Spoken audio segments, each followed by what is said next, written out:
Hey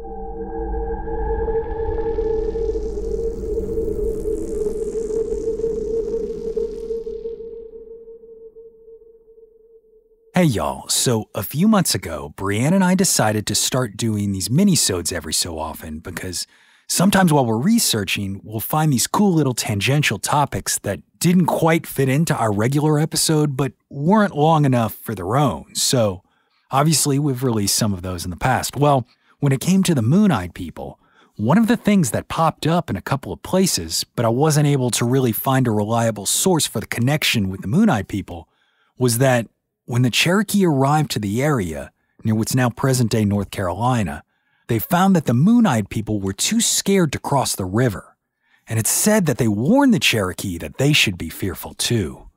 Well, eventually, after the Cherokee drove them out or they disappeared for whatever reason, the Cherokee discovered exactly why they had been warned. They found a creature now known as the Great Leech of Tlanusi'yĉ.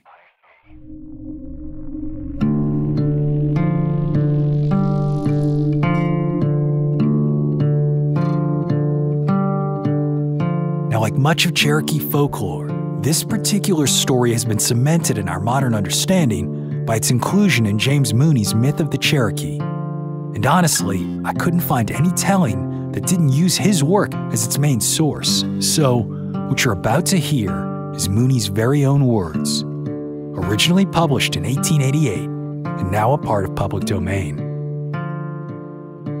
This is the Great Leech of Tlanusi'yĉ.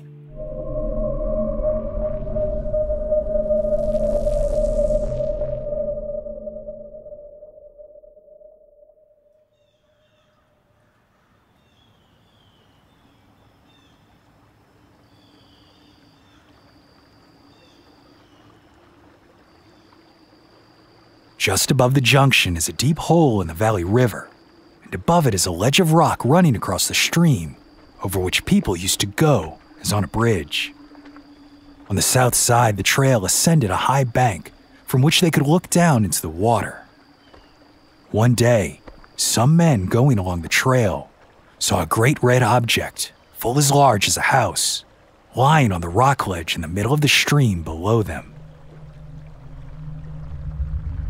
As they stood wondering what it could be, they saw it unroll and then they knew it was alive and stretch itself out along the rock until it looked like a great leech with red and white stripes along its body. It rolled up into a ball and again stretched out at full length and at last crawled down the rock and was out of sight in the deep water.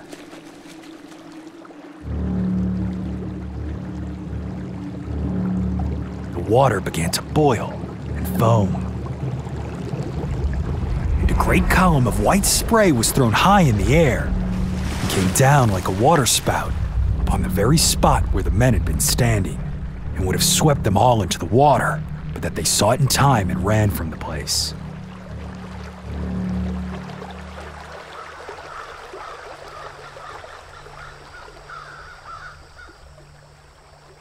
More than one person was carried down in this way, and their friends would find the body afterwards, lying upon the bank with the ears and nose eaten off, until at last the people were afraid to go across the ledge anymore, on account of the Great Leech, or even go along that part of the trail.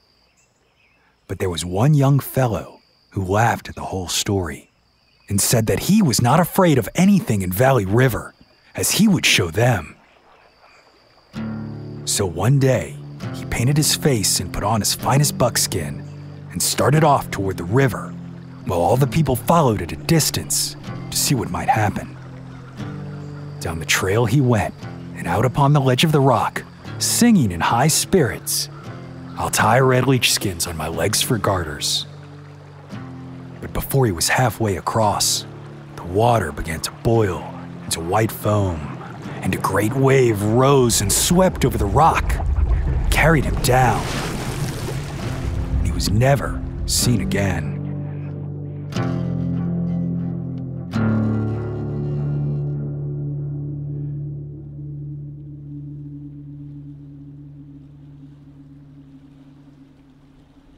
Just before the removal, 60 years ago, 2 women went out upon the ledge to fish.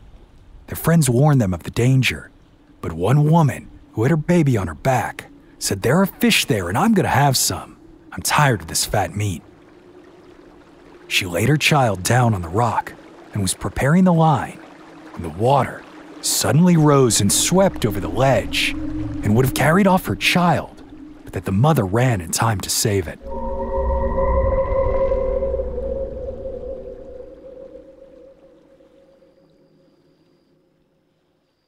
The Great Leech is still there in the deep hole because when people look down, they see something alive moving about on the bottom, and although they cannot distinguish the shape on account of the ripples in the water, they know it is the leech.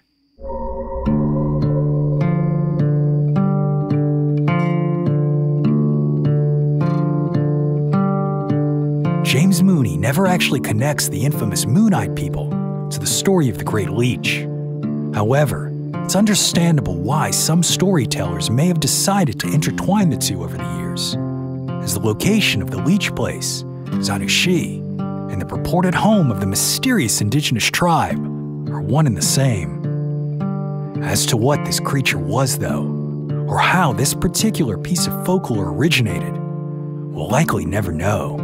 It's a mystery, just like the fate of the Moon-Eyed. My name is Brandon Schexnayder, and you've been listening to Southern Gothic.